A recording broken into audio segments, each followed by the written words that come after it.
here, Mr. Chuk will be moderating this talk about a book about Mariupol. So please come for that. And then on the 9th, that'll be in person. On the 9th, we have a virtual event of another very interesting book called Ukrainian Sunrise Stories of the Donetsk and Luhansk regions from the early 2000s. We will have the author of the book and the translator, because it was written in Ukrainian, recently translated into English. That's online. That's Wednesday, April 9th at 11 a.m. And then on April 9th, that same day, but in the evening, right out here, we have a film screening, a discussion of a film called A Rising Fury. And the film director and producer will be present for that. So stay tuned and check our website for other events on Ukraine.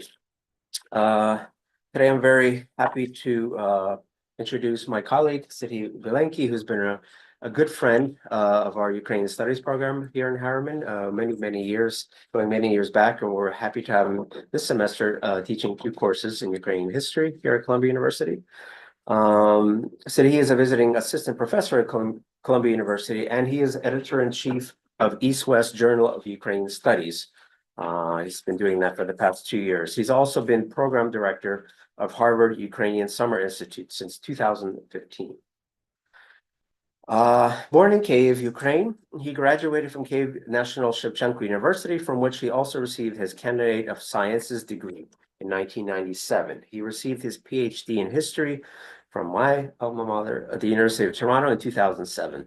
Bilenky taught courses on Russian, Ukrainian, East European histories at the University of Toronto, here at Columbia University, at Harvard Ukrainian Summer Institute. Among his publications are, and I have a couple of them here, Romantic Nationalism in Eastern Europe, Russian, Polish, and Ukrainian Political Imaginations, which came out in 2012, published by Stanford. Imperial Urbanism in the Borderlands, Kyiv, 1800 to 1905, in 2018. He's also the editor of selected writings of leading 19th century Ukrainian intellectuals, fashioning modern Ukraine, selecting writings of Mykola Kostomarov, Volodymyr Antonovich, and Mikhailo Drahomanov. 2014. His most recent book, which is what we'll be talking more about today, is A Laboratory of Modernity, Ukraine Between Empire and Nation, 1772 to 1914. You have it there. It's published by McGill Queen's University Press and Kyiv Press just recently, 2023. It's a wonderful book I recently read. And it's a multidisciplinary history of Ukraine during the long 19th century. And the topic of tonight's lecture is Ukraine Between Empire and Nation, 1772 to 1917. Lessons for today. So welcome, Serhiy.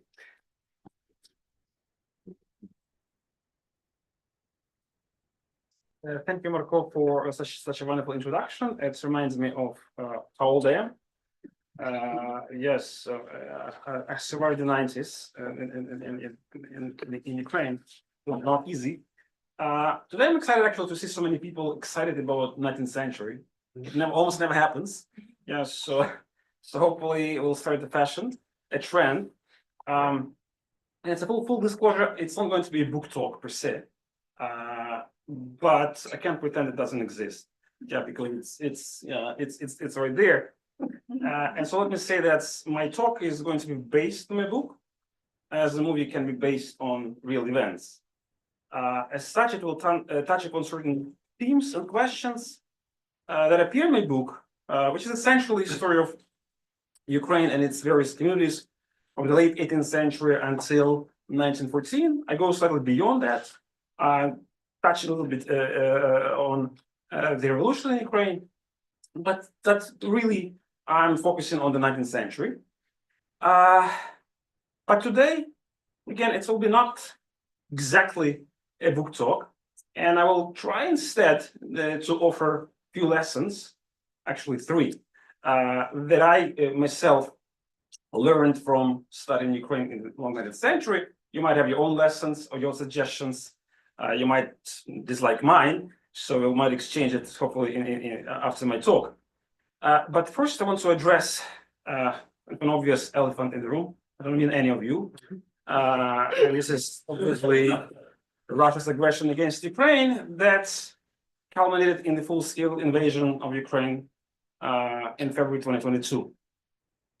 And that's the situation we are still in. And as a historian, Yes, I don't like to talk about the present. It was always a refuge for me in the 19th century. Now it's no longer a refuge, really.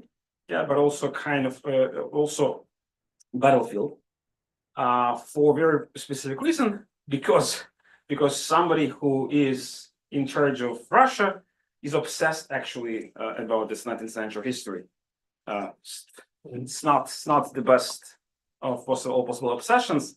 And if you ask me what this war is about, yes, I will still say it's about NATO, as Eastern or enlargement of NATO into the territories of former Soviet satellite states or Soviet republics. So it's a kind of a proxy war. But obviously, I disagree with that. And I'm certain that this war is actually, well, this all is just a pretext, yes. And actually, the real reason is that one particular individual, already named him, is obsessed with history mythology, which is not surprising for a guy who was hunkered down in a bunker for a few years during COVID studying history, some very particular kind of history. Yeah? It's a particular imperial narrative of that history. And nonetheless, we all have now consequence of that interest. He's also a bad historian, yes, a very tedious one. I don't know if you had the chance to sit through his interview with Tucker Carlson. Yes, it's a really history lecture, or read his famous text on historical unity of Russia and Ukraine, which I had to do. So his views also unfortunately reflect certain ideology, yes, of much of the Russian elite, revanchist and reactionary. And they turn to the mythological past, and that's what I think, yeah, because they cannot really offer anything positive about the future. This is actually not me saying this, yes, I'm quoting basically Timothy Snyder, who says that Putin's narrative is entirely negative and not even about Russia or Russians, but about all kinds of grievances. Yes, it has nothing positive to say about Russian history, Russian people, which is kind of, again, surprising for someone who claims to be, Russian imperialist patriot.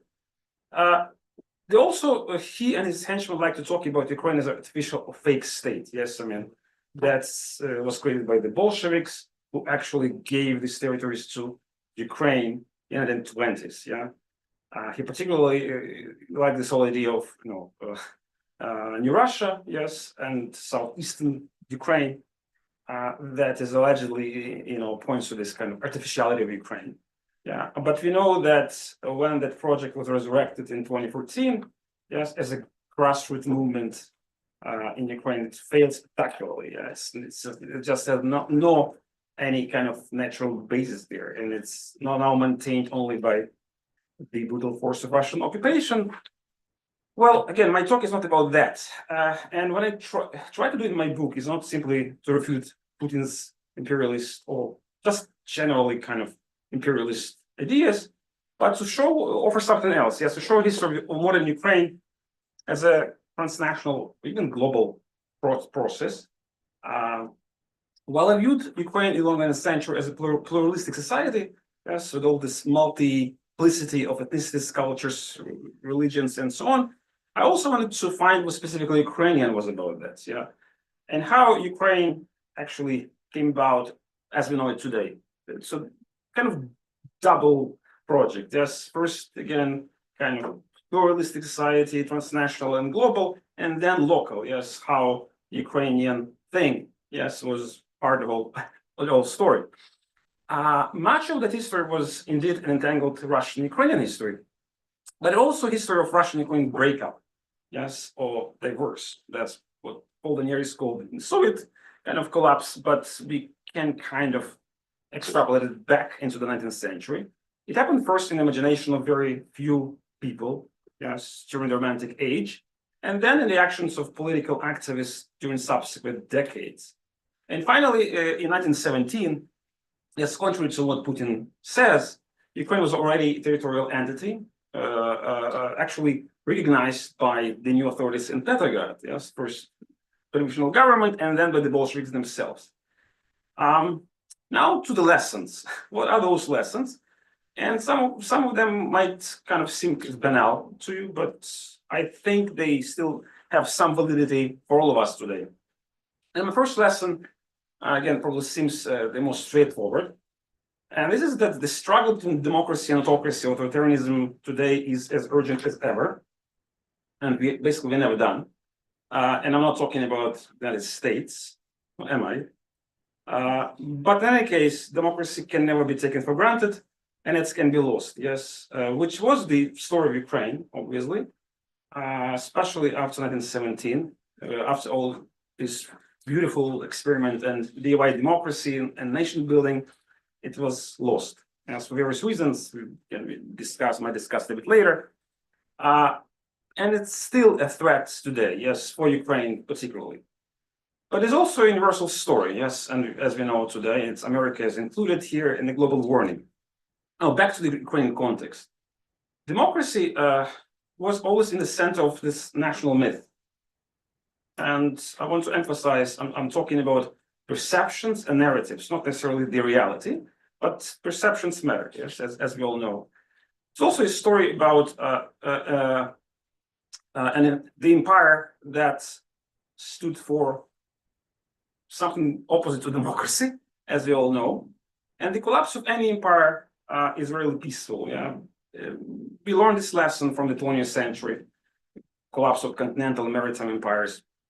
And what we see today in front of our eyes is the prolonged collapse of the last empire, as Serhiy calls the Soviet Union.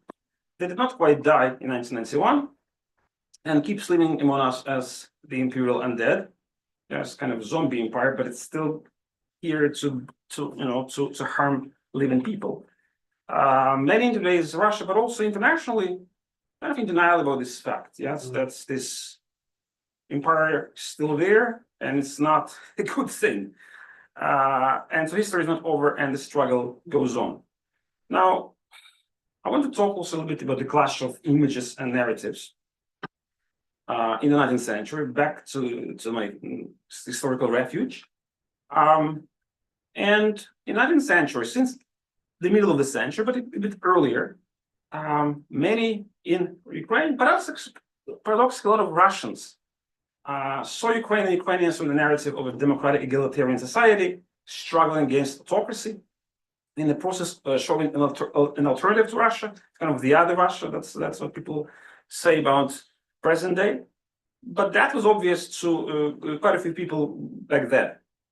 And historically, this narrative also presupposed two clash of images. One referring to Ukrainians over an egalitarian community of brothers. Yes, another referring to Russian Russians of a powerful state. Yes, that historically dominated of a stratified and I would say rather weak society. In other words, the Ukrainian narrative was stateless. The state was almost never there. And the Russian narrative was state-centered or state-centric, and this kind of typical kind of 19th century vision. And surprisingly, many Russians agreed, even those who really disapproved of this Ukrainian narrative precisely for the lack of native and stable statehood. Yes, the state that matters here. I'll just give you one quote from this romantic character from the 1850s, 40s and 50s, a Polish-born Orientalist, Osip Senkovsky, who became a very prolific Russian journalist. He went on, by reviewing one of the history of Ukraine, he went so far as to call the Ukrainian Cossacks, and I quote, an armed and unruly horde of desperate villains. And Ukraine itself, Cossack Ukraine, for him was Algeria of the North. As for Orientalists, it's almost natural. What I wanted to say is that Ukrainian history was always mess. Yes, there was never any stable, civilized state to basically to civilize the population until, obviously, Russia came and made it all kind of orderly. That's his view. It incensed the Ukrainians, yes, who felt really offended, even those who were very loyal to the Tsar. They even demanded that the Tsar punish Senkovsky for basically defaming Ukraine and loyal little Russians. And, well, he wasn't punished, but nonetheless, this view was actually, even though Senkovsky was an outlier in this sense, he was too critical of this Ukrainian historical tradition. What he wanted to say and what others actually thought, yes, is that, again, Ukrainian history is not serious, is kind of almost a fake. On the other pole, ideological pole, was Mr. Bilenky, famous Russian radical critic, who also thought that Ukraine is not a real nation. It's not Hegelian, because again, there was never a state that would create an order out of all this kind of disorder.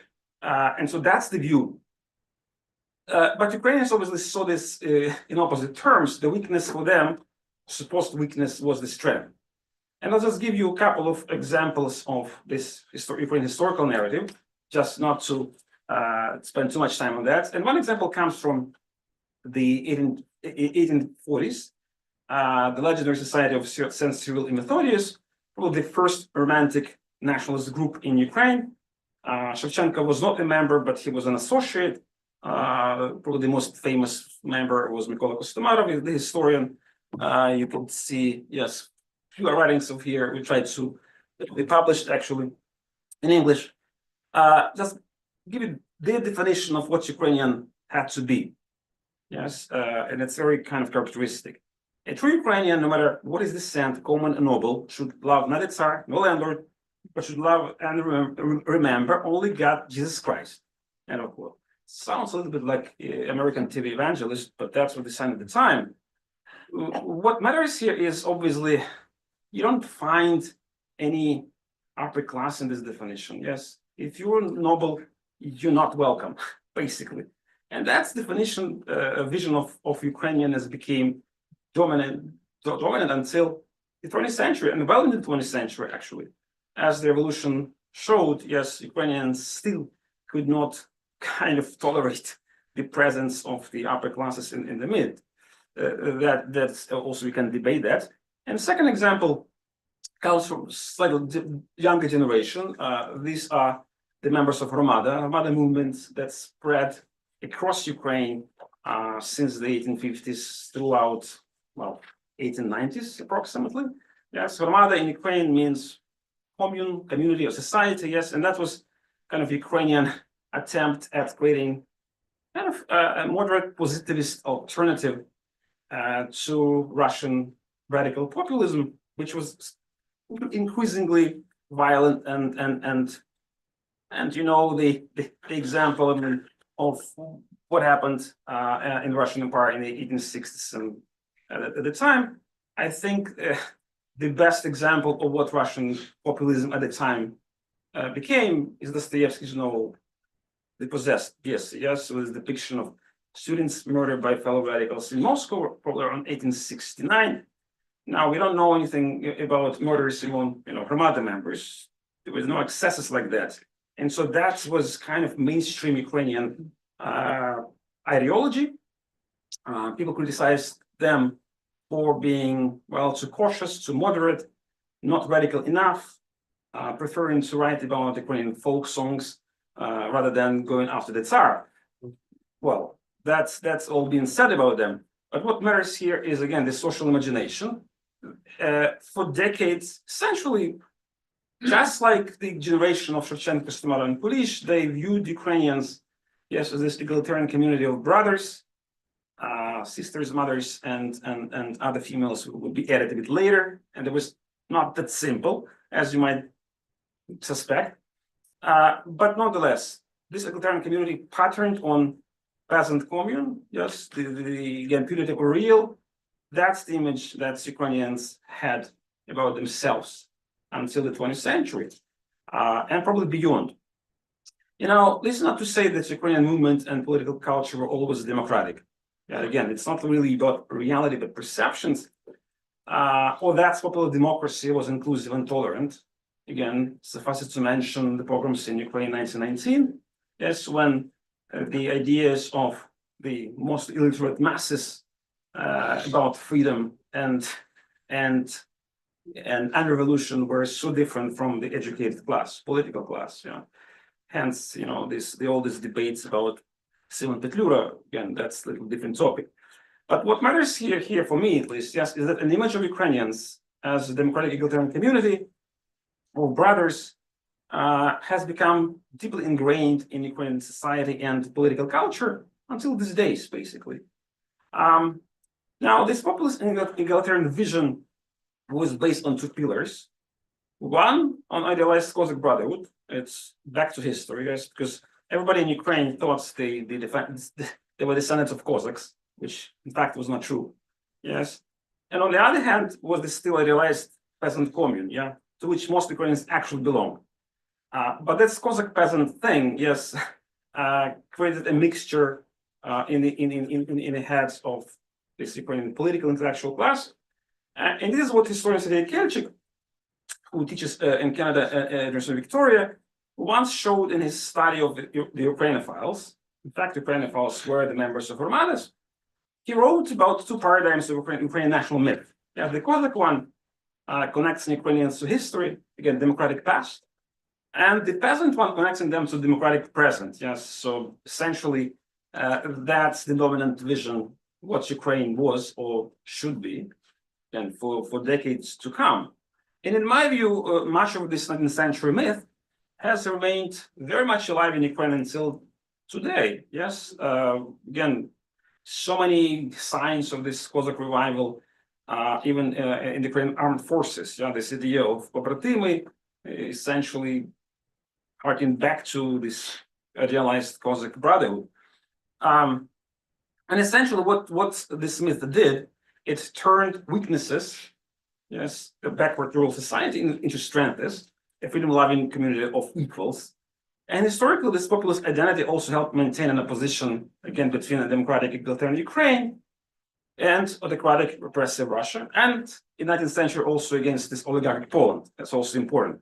But this vision is special, yes, Ukraine versus Russia, again, as egalitarian democratic society, as opposed to kind of repressive autocracy, especially blossomed in Ukraine, obviously, and among Ukrainians worldwide during the current war. And you know how wars usually kind of change people's perceptions very often about who they are and about the world. And this is very much the legacy of the Ukrainian 19th century and lesson for all of us today. But again, the democracy is fragile and that's going to be lost. But on the positive side, and I think that's a good lesson in the sense, the story of Ukrainian 19th century shows that victory over despot is in fact possible. Yeah, so I'm trying to be optimistic here. My second lesson comes from the study of the global 19th century, and it's all about the triumph of nations over empires. But not all nations and not all empires, not at the same time. The nationalism still kind of rules supreme these days, and not in the guise of an aggressive, exclusive ideology, which also exists, obviously, but in form of nation state or the so-called banal nationalism. Yes, we kind of always reminded that we live in a nation state simply about opening up a newspaper, yes, or watching TV. I mean, this is what Michael Bilenky once called banal nationalism. The study of Ukraine offers some additional insights, I think, in this regard. It also shows that how nationality as a new political form or modus operandi was radically incompatible with an old empire, especially obviously with the Russian Empire. Because as long as Ukrainians were imagined as a distant community or nationality, they became fundamentally at odds both with the empire, but also with the dominant vision of nations in Russia, yeah, this official nationality or the entire concept. Not every nationality was incompatible with the empire, but in the Ukrainian case, it was very radical incompatibility. When romantic nationalism first arrived to Ukraine, approximately around 1830s and 40s, there were no Ukrainians yet, yes, as the way we know them today, but there were a group of young people, again, Shevchenko was among them, Kostomarov and a few others, yes, for whom the idea of nation or nationality, as they imagined it, was clearly at odds with the empire. Yes, and for Shevchenko, obviously, those who know his poetry and life story, yes, for him the empire was always evil empire. Not quite. Maybe he didn't use the phrase the prison of nations. It was actually Lenin's phrase, yes, from 1914 approximately. But that's approximately his way of thinking. And Ukraine is also one of the first in Eastern Europe, yes, to be shaped or influenced by nationalism. I think the first kind of real nation states in Europe to emerge actually were Serbia and Greece, as in the Balkans. And then there were Poles who can practice nationalists basically in the 1920s and 30s in Eastern Europe. But Ukrainians were kind of good learners, yes, and they basically were influenced by the Czechs and by the Poles to embrace this new national thing, yes, and kind of realize it.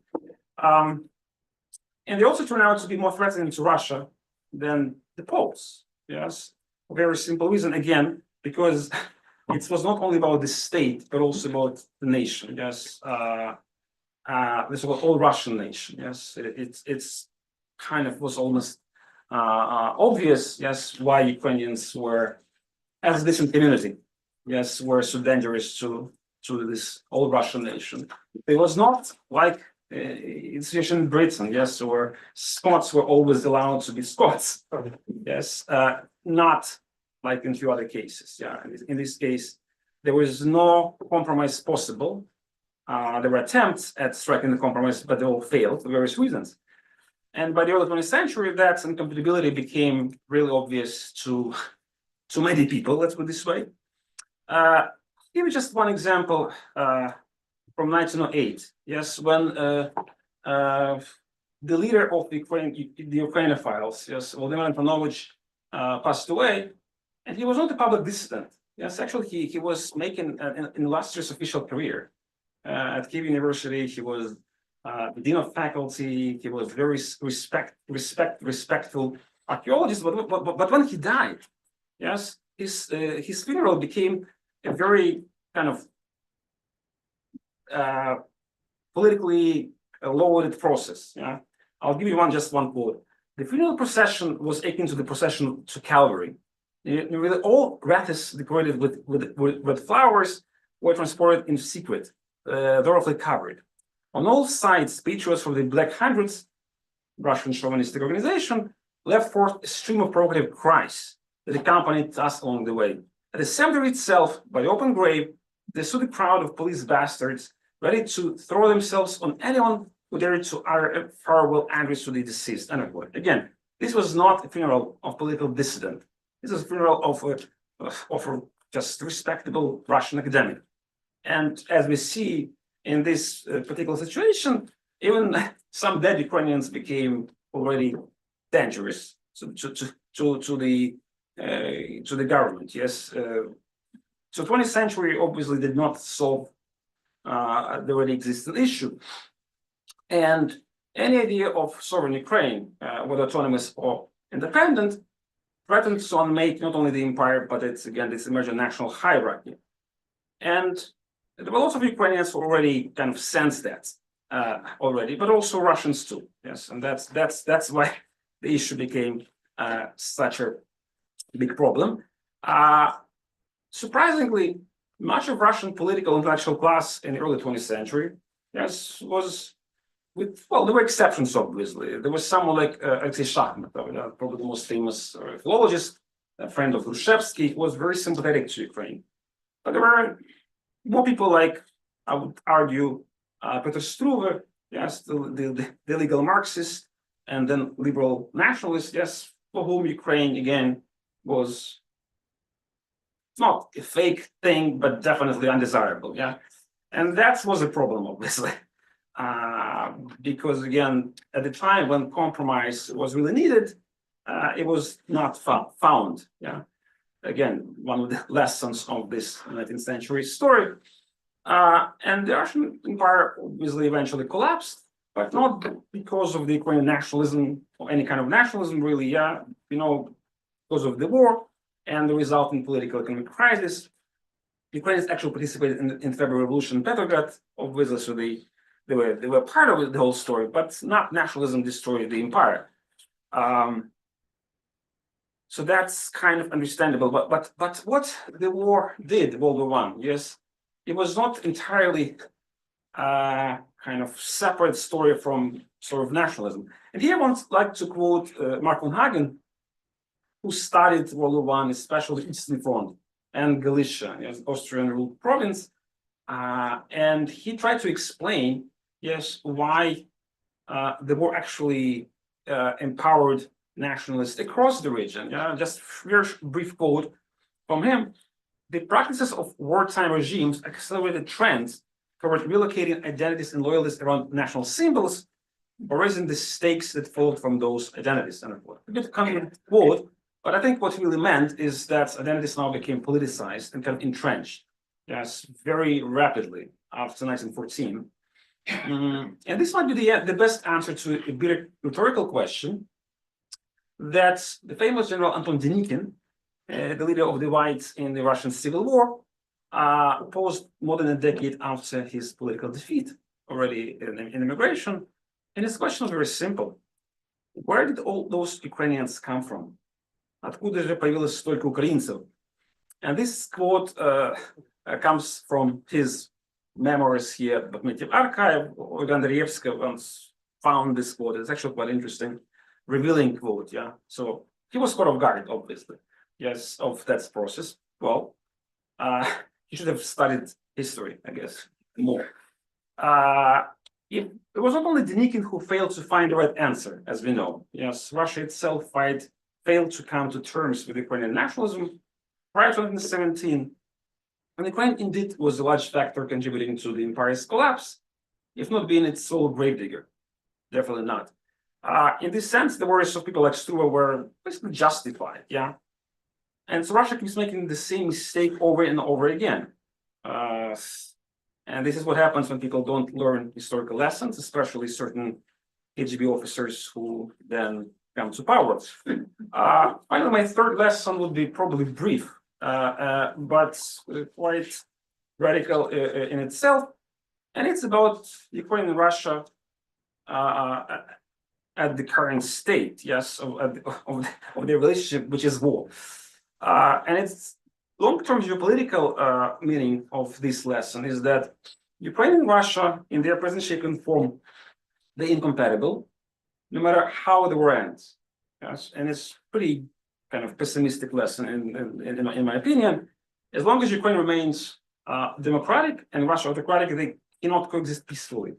Yes, it's just hard to imagine how they both can coexist in the same geographical space peacefully as distinct entities. And most national conscious Ukrainians understood that already in the imperial times. For them, that was already basically a real thing. Actually, someone understood it already around 1850. This was a person who was also part of the Syro-Methodian Brotherhood, but kind of second-rate figure. His name was Georgy Andryczyk. In one of his manuscripts that's discovered by the police, yes, he wrote one phrase, one sentence only, and it's worth quoting. In order to create Ukraine, one must destroy Russia. Period. That's it. He was obviously punished for his writings. He was known to be as a mentally disturbed person, but nonetheless, yes, he already realized that these entities were really incompatible, the way they were. Now, what can make Russia and Ukraine compatible? And here I'm ceasing to be a historian, and I'm trying to watch the time. Almost done. How to make them compatible? If to speculate, in my view, one way is for Russia becoming like Ukraine, yes, or like I don't know, France, Poland, or anything else, which is highly unlikely at this point, yes, or Ukraine becoming more like Russia, which already had happened before, I think, with mixed results. And I guess, unfortunately, history does not give us many reasons to feel optimistic about that particular countries, yes, because it shows precisely that Ukraine and Russia could not coexist peacefully, except there were always exceptions, yes. Obviously, except for highly peaceful coexistence within the Soviet framework, well, it was kind of peaceful, but we know the price, yes, the cost of that coexistence, yes, especially in the 1930s. What it took for Ukraine to basically to be part of that project, and I think this is the real kind of positive experience, the 1990s, yes, the first post-Soviet decade, yes, when Yeltsin was around, But at the time, and this is kind of again, not a paradox, but the interesting, I would say, combination. Ukraine was not yet fully democratic. Yes, a traditional country, and frankly, not quite Ukrainian, by the way. And Russia was not yet fully autocratic and authoritarian. That was the time when they could coexist peacefully. And well, we know the story. We can see from history that only when Russia had some semblance of democratic regime, like in 1917 or indeed in 1990s, that could it tolerate autonomous or even independent Ukraine. Yes, all other combinations apparently do not work. And so we all should hope that the democratic peace theory is a real thing, yes, and which says that two democratic countries are very unlikely to wage war against each other. I'm not a political scientist and international relations specialist, but I think it might be valid. And that democracy one day will come to Russia. There is no other way to, I think, to kind of avoid this lesson of history. Until that time, we will be, I'm afraid, trapped in this historical vicious cycle of deterrence and war. So this is a kind of pessimistic part. I want to add on a positive note, and for this, I would like to quote myself, and I apologize for this. It's a short quote. It's back from the book, back to the book. The quote comes in the very end. Perhaps the most central meaning of the history of Ukraine in the long 19th century was simply that during this period, Ukraine emerged from history, from an inexorable laboratory of modernity, whatever it means, as a timely alternative to time-worn empires and neo-imperial fantasies of 21st century autocrats, no matter how obsessional, will not reverse the course of history. And I think I still stand by this statement, although it's 2 years already passed. But I think there is hope, yes, that as historians, yes, who operate in the kind of long durée, yes, longer periods, we can see the trends, yes. And this is, I remember a couple of years ago when Serhiy, professor of history at Harvard, was asked by one of the students what he thinks about what will happen, yes, during this war. He says, I'm kind of pessimistic in a short term, but optimistic in long term, because as a historian, the trend that we all kind of learn is that empires will collapse. Yes, and this one will collapse as well. How it happens, when it happens, obviously we don't know. But so that was his answer, and I think the more I think about it, the more I agree with that. Yes, so the trends are kind of out there. Yes, we know what happened to all empires. Yes, the British, the French, the Roman, all kinds of empires, they come to pass. But unfortunately, when they collapse, yes, that often leads to a lot of destruction and violence, and that is what is happening in front of our eyes. And I think, again, studying history of the 19th century, it helps us not to be really, not about, that doesn't make us pessimistic about things, but actually it's give us better perspective to put things actually in perspective, yeah. And I think if we actually know history better, people would avoid mistakes, but I guess, I don't know, we're humans, and that's, we make mistakes, yes, that's unfortunate for us. So I think I'll probably should be done now, and I've finished my already lengthy presentation, and I'll be happy to hear your questions and comments or any kind of statements. Not necessarily you shouldn't agree with me. So thank you so much, and hopefully. Thank you, Serhiy. Thank you very much. Oh, we have a nice crowd here, and you really brought up a lot of really interesting points that I'm sure everybody's thinking over right now and trying to formulate a question. So I'm opening up the questions in the room. We also have questions online, so we'll start here, 1 and 2. Please. All right, so your timeline starts in 1772. That was the Russian expansion into the right bank of the Dnipro. But you didn't speak much about the Ukrainians across the imperial divide in Austria-Hungary. To what extent do you think that was important to the history that you're documenting? And to what extent do you think that community, which had much greater freedom and associating and publishing during the most part of the 19th century, contributed to the crystallization of modern Ukrainian nationalism and Ukrainian identity? I think you caught me absolutely. The existence of Austria-Hungary, the other empire, yes, was crucial to the whole process. Yeah, but can argue if it were not for the Habsburg Empire, maybe Ukraine would have never be around as Ukraine. Not because the Ukrainian nationalism actually began in the West, not at all, but it became a crucial kind of base, yes, the Piedmont, as they said, yes, for Ukrainian nationalism, yes, and that's tremendously helped to first of all to maintain, to preserve, but also to cultivate a lot of things, yes, publications, ideas, exchanges. So that yes, Austria was crucial, yes, for survival of Ukraine as an idea, basically, yeah.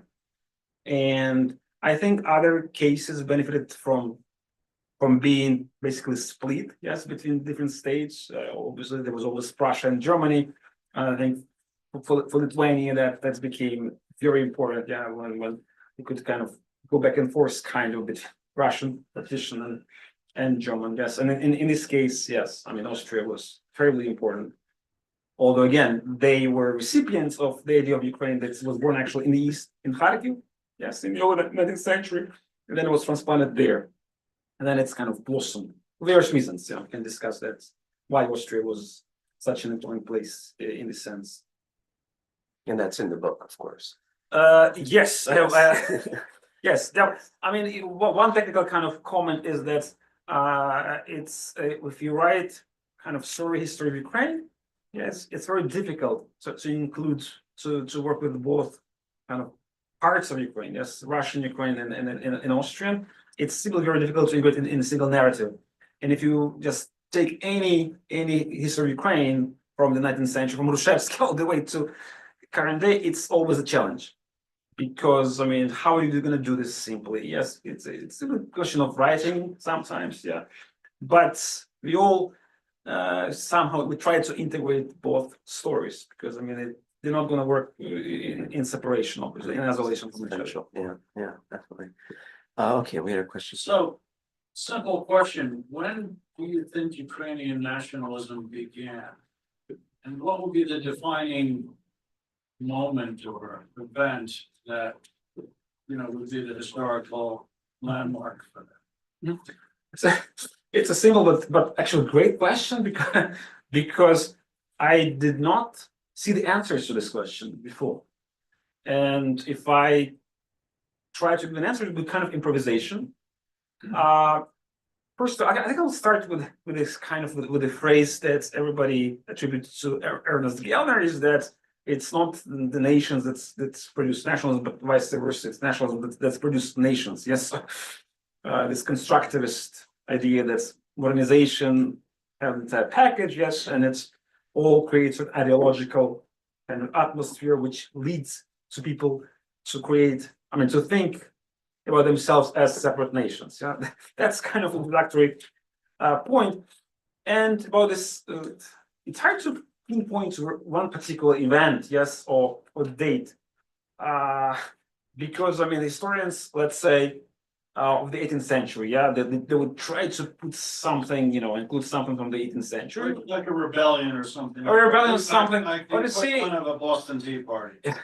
In Ukrainian case, some- Ukrainians did not rebel after the early 1700s. Yes, so it's not like in the Polish case, you have 1, 2, 3, 3 or 4 rebellions since the 1790s, and then obviously 1830s, 1860s. Ukrainians basically stayed home for various reasons. We can discuss why. So there is no rebellion. Let's put it this way. Yes, there was persecution, but no rebellion. I would say, and I don't want to be original in this, is that I think the existence of the Society of St. Cyril and Methodius, which I mentioned, yes, exists only for 2 years, 1845-47, yes, at Kiev University, where all these people got together, basically, yes. And then it was suppressed by the Russian government, yeah, after 2 years. What year was that? 1847. So I think, and obviously for Ukrainians, it's I mean, obviously it's a big event, but also it's the event in martyrology, yes, because obviously people were punished. Shevchenko, who was not a formal member of society, but he, as born serf, yes, he punished he was sent to the army as a soldier with prohibition to write and paint. Yeah, for paint and a poet, that was basically almost impossible to bear. Yeah, but also what we should kind of, if you put it in anybody context, think what happened to in St. Petersburg. Think about Dostoevsky, for example. Yeah, around this time, what happened to him? 47, 48? Almost got executed. Oh, got executed, exactly. He ended up in Siberia, in the Gulag. Yes, the early Gulag, basically. I think he only learned that he would be saved at the time of execution. Yeah. So now Shevchenko was punished severely, but he was not close to being executed. Yes.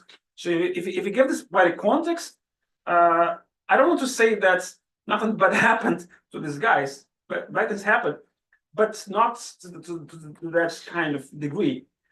So the question why I think that the existence of this society was so important, well, it's because it was the very first society of the type. They were not really formal society, yes, but people got together, they designed certain statutes, yes, they prepared certain texts, which the main text actually happened to be the imitation of Mickiewicz's Messianic text. Yes, again, Polish connection.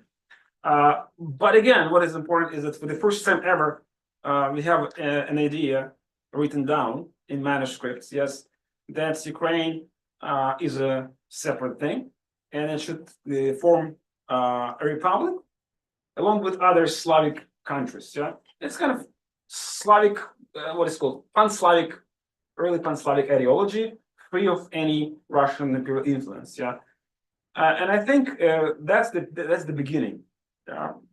All these people ended up, different contexts later in life. Kostomarov would be back from the exile and become a professor of Russian history at St. Petersburg University.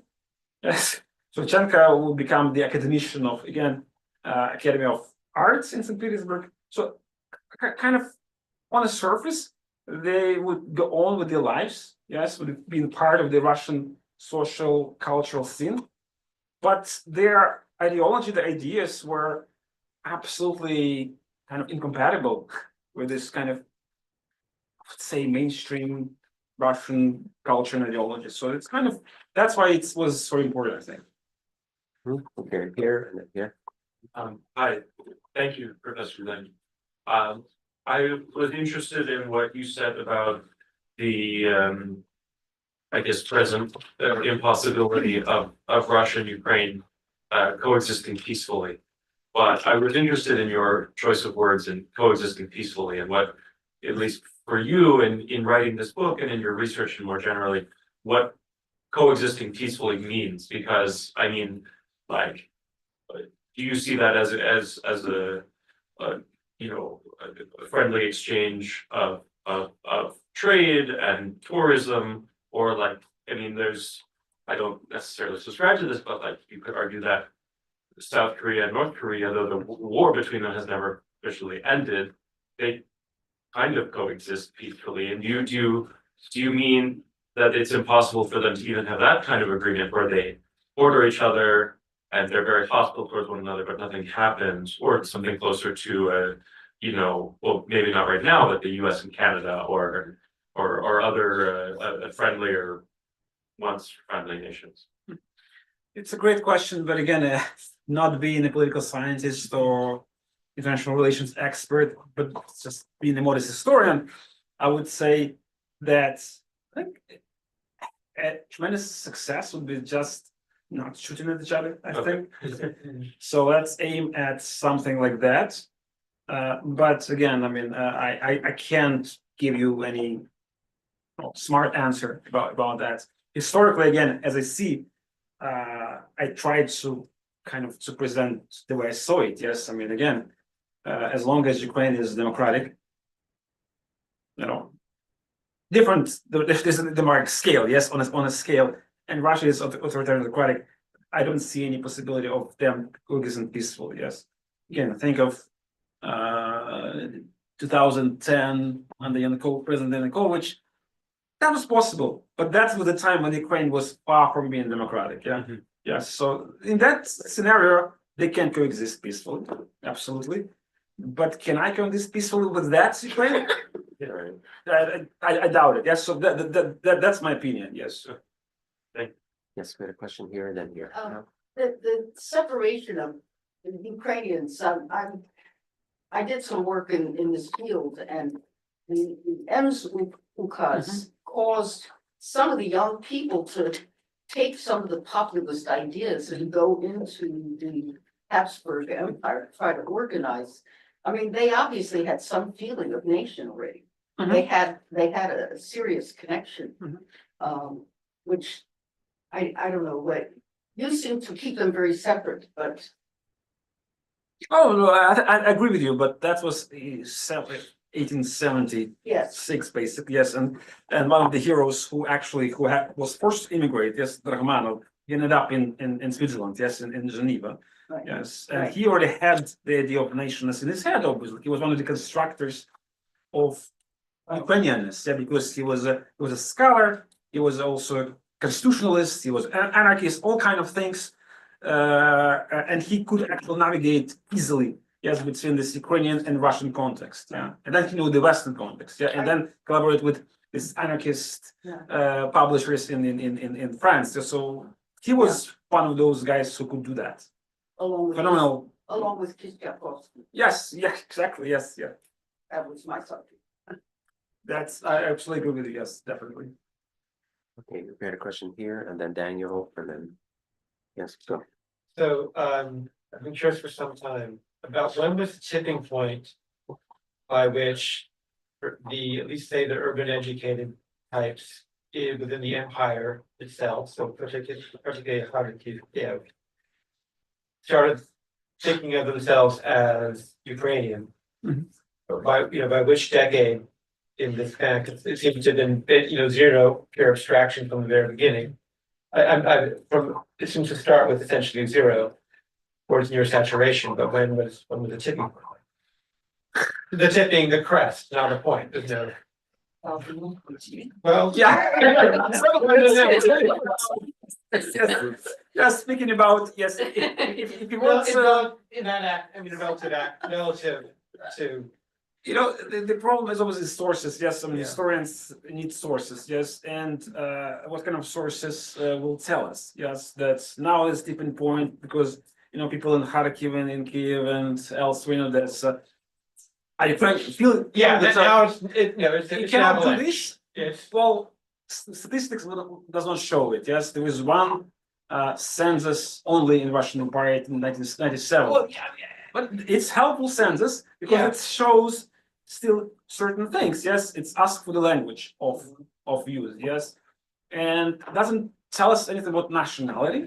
Yes, but even by this language statistic is helpful. Yes, because we can Yeah. see different trends. One trend is not particularly optimistic for Ukrainians because you would see that in urban environment, yes, the percentage of those people who claim to be Ukrainian is actually goes down with modernization. Yes, so from the late 19th century until the early 20th century in Kiev, it's from 30% to 17%. Let's say it's from 6 or so percent down to 2%. Yes, so the trend is kind of not conducive to say urban Ukrainian what do you call it community. Yes, but other trends were kind of they show that majority of peasants were still Ukrainian. Yes, and the question is how would you combine this urban intellectual and intelligentsia and peasants. Yeah, and that was $1 billion question. Yes, that people had trouble solving it during the revolution in 1917. Yes, I mean there is now new studies of the revolution that is showing that what population, the peasantry, yes, what they thought and felt, something it's absolutely different, yes, from what the political class wanted and felt. Yes, so the discrepancy is, that's the challenge of Ukrainian nationalism, if you want. So the answer 2014 is actually it's humor, but it's actually it's a good answer. Yeah, I'm trying to think, when did it start getting like its own legs? Like being a force. Well, the force already by 1917, because I mean you have massive movement. Yeah. There are hundreds of thousands of people ready to take up weapon for Ukraine, whatever they understood by it. Yes, I mean, and that's paradoxically might have happened in the Russian Imperial Army during World War I, 1914, 1917, when hundreds of thousands of peasants from Ukraine, they were brought together forcefully, but only in the army, Russian army, they learned that they're Ukrainians actually. And I don't think I have enough research about that, but I think those historians studied World War I, they come up with this picture. Because then 1917, yes, revolution happens, you have a bunch of agitators, national agitators, people is actually running from one unit to another, agitating, you guys are Ukrainians, yes, you socialists, you Ukrainians, and so on and so on. So that's happened within the army, Russian Imperial Army. You have lots of people brought together, yes, and Fascinating, maybe next time I'd love to go there. Yeah, so we'll get to the next question. So Daniel, and then here, and then, yes, go ahead. Of course, I have a question that builds off the first question, namely about the nature of cooperation between Ukrainians in Austria-Hungary and Ukrainians in the Russian Empire. I was curious as to how that relationship developed after the imposition of Serhiy in 1863, because I know that, of course, a lot of Ukrainians tried to publish in the Russian Empire, tried to publish their material in Austria-Hungary because there were fewer restrictions. But I also know that during this time period, Austria-Hungary and the Russian Empire were becoming geopolitical rivals. And obviously, Ukrainians in each nation, some of them would want to position themselves as loyal subjects of the empire in order to gain concessions for their ethnic groups, or perhaps even some vestige from greater recognition. This is particularly true in the Austria-Hungary. So I was curious how these sorts of desires to cooperate, but also these desires with other Ukrainians, can Ukrainian cooperation sort of clash with this desire to sort of position oneself as a loyal subject within one's own empire? it was a difficult sometimes, kind of balancing game, yes. But just to give you a short answer, I got to focus still on Harriman, because when he leaves, yes, forced to leave Ukraine in 1876. Yeah, he ends up first in Galicia and then in Switzerland. He cultivated the entire generation of Ukrainian pro-Ukrainian Galicians there. Actually started with Russophiles, and Ivan Franko, who was the major, Western Ukrainian poet and thinker. He started out as a Russophile in his 20s, I believe, yeah. And then comes Harriman and then say, well, not with the Russians, yes, you right to get acquainted with democratic and progressive Russian literature, yeah, but now you have to combine it with Ukrainian issues. So he cultivated the entire generation there. So without that connection, again, nothing would have happened. And then others, yes, like Antonovich, yes, and others in Kiev, yes, for example, this is called Kiev Old Armada, 1860s, 1880s. They sent money, they sent emissaries to Galicia to influence this local populist generation, yeah. And they succeeded in so many ways. But then, what helped, and I'm not specialist on Galicia, Western Ukraine, but one of the events really kind of boosted the chances of Ukrainian orientation in Galicia.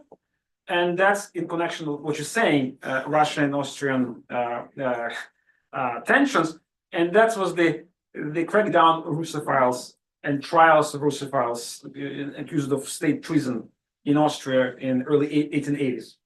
Yes, the leaders were put on trial. Even they were threatened with death sentence. Yes, eventually some of them ended up in Russia, but that decimated that's Russian orientation, and Ukrainophiles got a chance. So again, great power politics actually helped Ukrainians to turn Galicia into peatland. So that was kind of unintended consequence, I would say. You had the question and not. And not question. Yes. Thanks so much. I'm thinking about the idea that the nation, it needs an other to define itself against, and I've always thought of the Ukrainian nation as being smaller and more poorly defined because of Russian oppression of that nation. But now I'm thinking, well, maybe that was actually a key ingredient of the development of it. What do you think about that? Yeah, I think yes. I mean, you're absolutely correct. I mean, kind of you need the other, yes, to define yourself against. To, I mean, famously, yes, there is studies of Russian nationalism, yes, and obviously needed the West, yes, to always kind of measure itself up to. That's for Ukrainians, yes, the West would not function like this, yeah. But there were Poles. Don't forget about Poles, yes, and historically, Poles were for a long time. That's the other. That's on the one hand, kind of, boosted, I mean, created tensions, but also influenced Ukrainians in the long run. Yes, when the Poles rebelled twice against the Russian government, 1831, yes, 3031, and then 1863, Ukrainians en masse supported the Russian effort. Like peasants would join these voluntary detachments to fight against the Polish landlords. Like basically no single Ukrainian publicly ever supported this Polish rebels at the time. Yeah, so until probably late 19th century, the Poles were at such a the other modern Russians actually. Yeah, but then I think one can say that Russia and Russians kind of replaced Poles as the other for this Ukrainian nationalist. I hate the term nationalism, but I guess that's the term we all use now, although with some reservations. So I would say yes. I think first we were Poles because since the 18th century and before, yes, that's kind of traditional story. Yes, but then Russians since the 1880s perhaps and beyond. Yeah, Poles became actual allies, potential allies. Yeah. Can you just have an other that exists to define yourself against, or do they have to like oppress you and oppress your identity in order for that to? Not necessarily oppression. I think just envy in general could be all kind of things. That's think of others, potential others. So, Anastasia Maria, then we have a question online. Yes.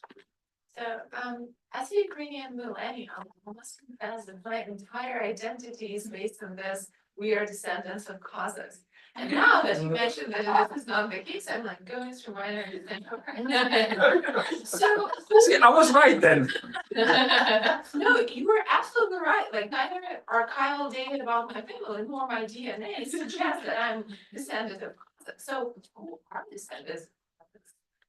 Actually, there are descendants of Cossacks, but not as many you might think, because most Ukrainians, ethnic Ukrainians, were peasants. Yes, not Cossacks. Sometimes their grandparents would have been Cossacks, and then were kind of relegated to the status of peasantry in the late 18th century. When Russia decided who is noble, who is peasant, yes, who is serf.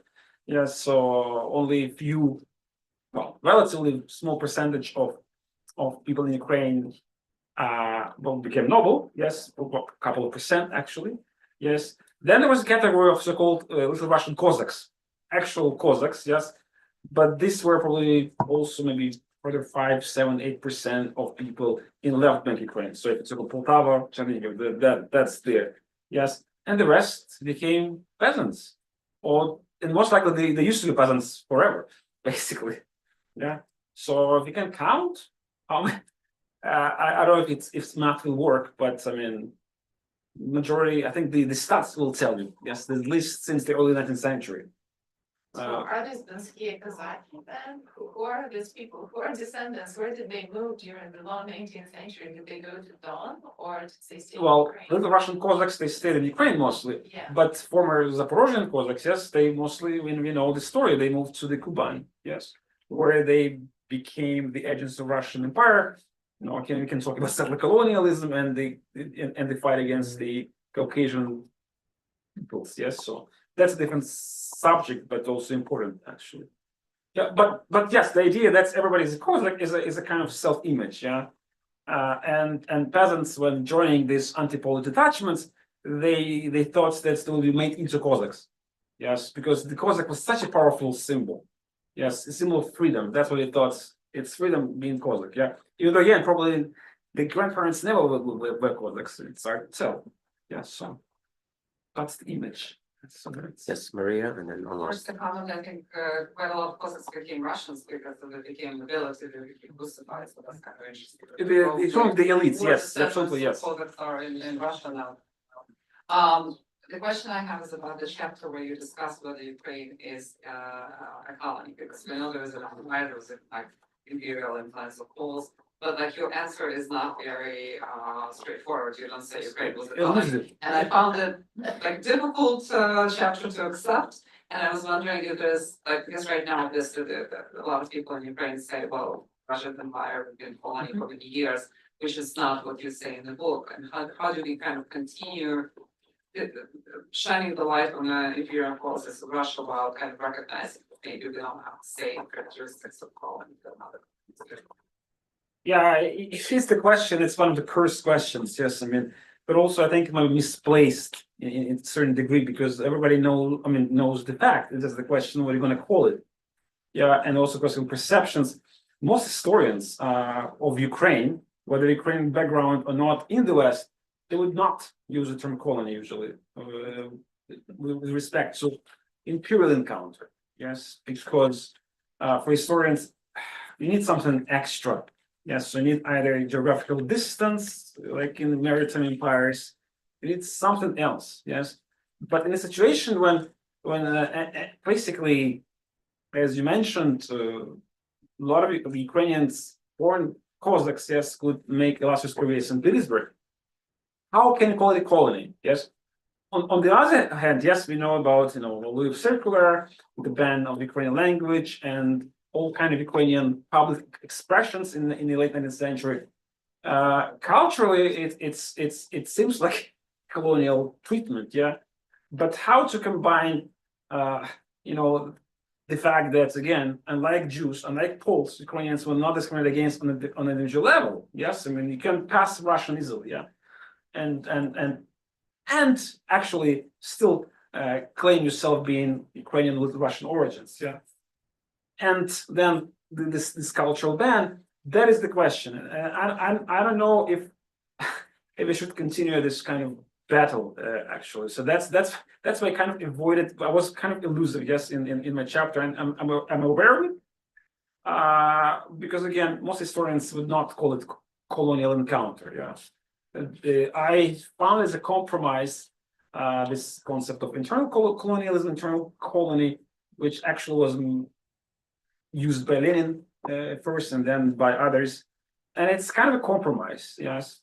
But it also might mean different things, yes, because I mean Michael Hector, who famously used it against, and with respect to Britain, yes, he also used it with respect to Scots, and he received lots of abuse because and then he apologized because it was not even applicable to Scottish British case, yeah. So we should be watchful, determine how we use it, but I would say colonialism probably not as a metaphor maybe, yes. But if you want to be really precise as scholars in social science, all kind of scholars, I would still be cautious about it. And I know that people in Ukraine now trying to overemphasize this Russian-Ukrainian encounter is colonialism. and colonial, especially literary scholars, because they like the term post-colonial, decolonial. But how can post-colonial be without previous colonial? Yes, so that's kind of issue which I was personally I not a big fan of. Yeah, and I think if I sounded elusive, maybe that's my conscious decision was, yes, to kind of avoid that. I don't believe in this strictly colonial paradigm. Let's put it this way. Even when it comes to the Soviet Union, but that's like a different discussion. So, yeah. Well, just to keep you on the thing, our online question from David Shra, should we look at Russian implantation of coal miners, etc., in eastern Ukraine as a kind of settler colonialism? Still, no, because it was not implemented by the Russian government. It was implemented by often entrepreneurs, yes, Yes. often Western entrepreneurs. Yeah, the guy who founded Donetsk, John Hughes, the Welshman, yes, he came with his own people. Yes, he complained there is no local people ready to work there. There's no local peasants want to go and work in the mines because that's like crazy idea to work underground. Yes, so he had trouble finding those people, and so the solution was, okay, let's then import Russian workforce because Russian peasants are kind of ready. For various reasons, Ukrainian peasants were not ready. Yes, Ukrainian peasants would go to Siberia, yes, to work on the land. Hence, he actually gives example of 3 Soviet leaders. Yes, famously Khrushchev, Brezhnev, and Gorbachev. Khrushchev's and Brezhnev's parents, fathers were Russian peasants from Russian countryside. Where did it ended up? Well, in industrial Ukraine. Yes. Now, Gorbachev's grandfather was a Ukrainian peasant from Chernihiv province. Where did he end up? Well, he ended up in Stavropol. Yes, basically one countryside to another countryside. Yes, and that's different patterns of work migration. Yeah, so we cannot say that the Russian government implanted or brought those Russian workers in Donbass. The government simply did not care. Yes, Russian, Ukrainian, they that was not their concern. Yeah, but naturally there was simply not enough local workforce. And obviously, there was no Ukrainian state that's what be concerned about, cultivating their own, working class and so on and so on. So that's why I think that was not a colonial feature. What can be called colonial feature? That's economic pattern when the Ukrainian economy, even in the the heyday of Russian industrialization, was raw extraction, yes, actually raw materials and importation of ready-made goods from the outside. That's a colonial pattern, but I mean, is it enough to call Ukrainian colony? I'm not sure, because still there were technologies that was left in Ukraine, yeah, basically, and so many other things. Yes, economic pattern kind of colonial, but is it enough to call the whole thing this colonial encounter? That's, to my mind, probably not. Culturally, yes. Culturally, again, yes. When it comes to culture, that's like a different story. Yes, and that's why again I'm hesitating to use the word colony, maybe internal colony, but let's as a compromise.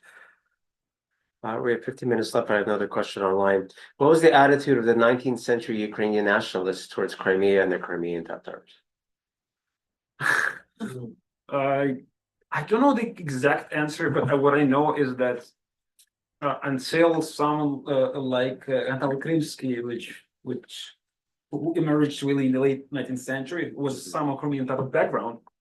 I don't know any other intellectuals who would have regular contacts with Crimea. I would think about writers mostly, like Kotsubinski, who actually traveled to Crimea and left the collection of short stories. Yes, about kind of sympathetic depiction of but exotic and sympathetic and exotic at the same time. Yeah, kind of a bit Orientalist. Yeah, but nothing. I would not say that people really there were actual contexts I'm aware of. Yeah, I'm not sure. More than say right, Eliseo. Yeah. And then thinking about settler colonialism, who colonized who? Yes, you have again a huge Ukrainian peasant colonization of the south. Yes, the southern Ukraine, yes, the territories that partially occupied by Russia now, they were colonized by Ukrainian peasants, but who had been living there before? Well, think about it. Yes, there were Nogai Tatars, yes, Tatar communities. Where did they go? Well, they gone, kind of, yes. So speaking about settler colonialism, who practiced that? Who was the agent? Yes, who did that? Yeah, and that is also a question that is unaddressed. I think by Ukrainian people study Ukraine. I think now people do this more and more. And then obviously the question again, Kuban and the Caucasus. Yeah, again, Ukrainian peasants come in there as settlers. Yeah, in a sense, replacing the local, mostly Islamic or Caucasian communities. Yeah, so that's the answer. Yes, Chris. No, and then second question. It's back just on this exact same topic, others in the empire and even support to bring back in a group that you already mentioned, the Poles. I'm really interested in this paradoxical situation in which the Poles, despite the fact that it's the Russian practicing imperial, cultural imperialism, are still occupied at the sort of the national mythology, the role of the other. And again, going back to your desire to speak precisely and think about the text and the sources and the languages. So how would you describe that relationship in terms of colonialism? And I know this goes back before your 1772 date that you start with here, but so is this a bringing the Poles into the equation and the role you spoke of as, I suppose, the cultural other, because the political other, despite the fact that the Poles were involved in these political projects against Russia. Is that colonialism too? Is that an insider, non-colonial, but then with elements of cultural imperialism? I think we should. I think the short answer would be we should kind of probably separate different kinds of Poles. We're talking about Polish, landowners. Yes, so owned Ukrainian serfs and huge territories, let's say right bank Ukraine. Yes. Everybody perceived them as colonial masters. Even well into the 19th century, they didn't suffer much from the Russian oppression because they were loyal. If they were wealthy and wealthy aristocrats. And there were comparisons, numerous comparisons between this right bank Ukraine and the Polish landowners in the mid-19th century and American South. Antebellum South, very direct comparisons. Yes, because in traditional Polish kind of aristocratic mindset, ideology, yes, peasants belong to different race. Even yes, there were also ideas that they don't have souls. Yes, so obviously we know that they belong to the same race, but try to kind of to put yourself in that position. Yes, so in the sense. Quite cool in colonial encounter, yes. But if you're talking about those Polish rebels, yes, who were not usually aristocrats and landed nobles, some were, some were not. They actually were the first Ukrainian nationalists before ethnic Ukrainians, yeah, because they pushed and pushed and pushed Ukrainians. You guys, you separate. You have to rebel against the Tsar, and this started since the early 1830s, and then. Polish immigration in Paris and elsewhere, there were Polish people, nobles from Ukraine, who called themselves Ukrainians.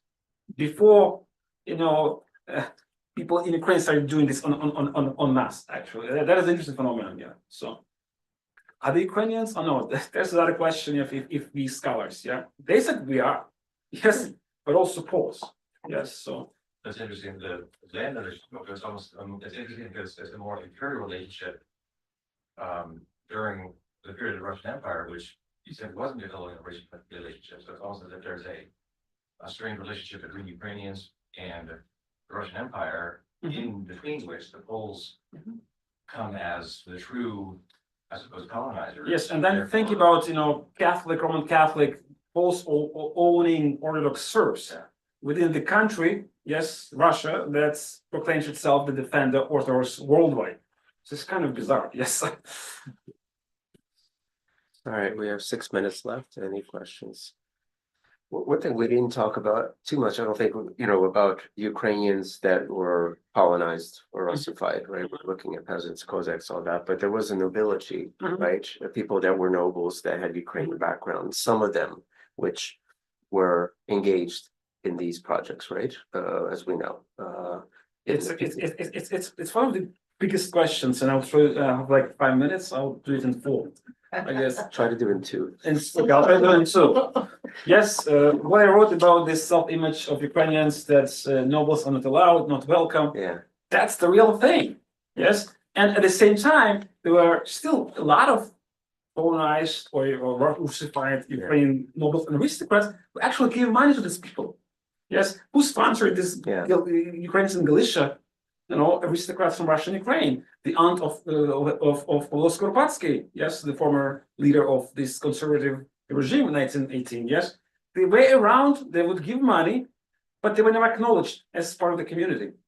Yes, and Mikhail Rushevsky, the famous and most bearded Ukrainian historian, he himself, I mean, they always sponsored by these people, but never acknowledged as you are guys welcome. Yes, and until the 20th century, yes, that was the case. There were people who tried to join, and they did actually. There was one of the most famous cases of this Polish aristocrat who then said, "Actually, I'm Ukrainian." Yes, and he became one of the biggest diplomats for Ukrainian National People's Republic in 1917 and 1918. It was Count Mikhail Tishkevich, who was obviously born Mikhail Tishkevich, yes, so who kind of went back, centuries. Yeah, so these people were there around, but they were not really acknowledged. And there were individual voices like Lipinsky, yes, the kind of again Polish-born scholar noble who became Ukrainian national thinker, yes, who wanted to keep them in the fold, for them to return. But Lipinsky was not influential, not until 1920s, yes, and 30s. So that's kind of one of the voices. Yeah. I mean, 3 minutes, 2 minutes. Yes. 2 minutes, very good. Last question. Last question. I wanted to ask a question about a broader thing. You mentioned the term romantic nationalism. I'm familiar with the term in the the name of I didn't coin this, no. I stole it. I'm familiar with the term in the Greek context and also, of course, the German context. In the Ukrainian sense, what does the term romantic nationalism mean? Focusing on romantic, like the term romantic, and just the phenomenon of romanticism. Should also. God, after I wrote this book, I have nothing to say more about romantic nationalism, and the easiest way would be to combine romanticism and nationalism, and that would be very similar to what you might learn from German experience context. Very similar. I mean, they read or supposedly read German thinkers. I mean, the biggest inspiration was obviously Herder, yes, who was a quintessential romantic nationalist, forgotten in the 19th century, then now kind of is back. But that's what was kind of similar, yes. I mean, the similar sources, what was romantic about that, because they believed in kind of uniqueness of various experiences, yes, and particularly exoticism of certain social categories, yes, and nationality became almost kind of the best expression for this romantic worldview, because the empire was not interesting, yes, kind of not cool, but these nationalities, which were now based on this picturesque folk, peasants, that was interesting, yes, that was exotic, that was in this romantic kind of zeitgeist. I think that's what made it romantic, actually. The fashion on things unique, yes, on kind of they all thought that they were unique, but now we know that they were all of them very similar. Yes, so it's kind of similar being unique. Similar being unique, yes, yeah. So. Okay, wonderful. Well, so we managed to bring in both these books several times, and I do encourage you to pick up Serhiy's latest book. It really is very provocative, and it'll get you thinking about the region. Not as provocative as the current project I'm doing, but I'll tell you. Well, that'll be next time. Yes. Looking forward to that. Thank you all for coming, and let's thank Serhiy for a great presentation.